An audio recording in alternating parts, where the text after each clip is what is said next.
Okay, so we're going to do a Thevenin problem. And I have already removed the load here.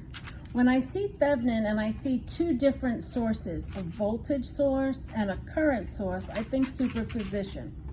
So I'm going to redraw this circuit twice, okay? One with the voltage source and then one with the current source.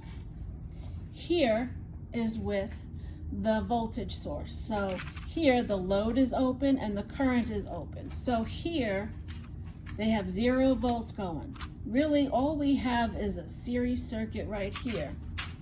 So I use the voltage divider rule to get the voltage across the 200 ohm resistor.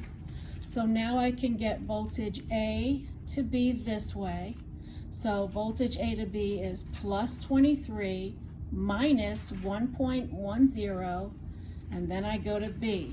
So voltage A to B this way is 21.90 at an angle of 0. When this 23 volts is shorted, we have 4K in parallel with 200 and 1.5K in parallel with that 500. So when I redrew the second circuit, okay, I put those two in parallel and put it here. I put these two in parallel and put it here. What's constant in a series circuit is current. So then I took 10 milliamps times this, 10 milliamps times this to get their voltage drops. So how did I get voltage A to B? Is I added the 1.90 volts plus the 4.74 volts. And I got 5.64 volts at that angle.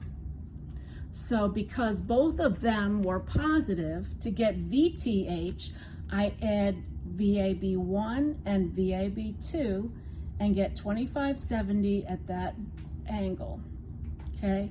To get ZTH, right, which is basically Z total, I would have had to do the same thing. I would have had to put the 4K and the 200 in parallel and the 1.5K and the 500 in parallel.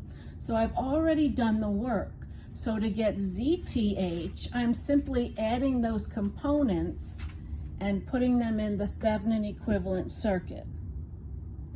Last but not least, I do the voltage divider rule to get the voltage across the 450 at an angle of 90. And we should get 33.97 at 79.91. So I'm going to look at the circuit again right here. So in case you missed anything, hopefully you will stop and start the video, and this will help you.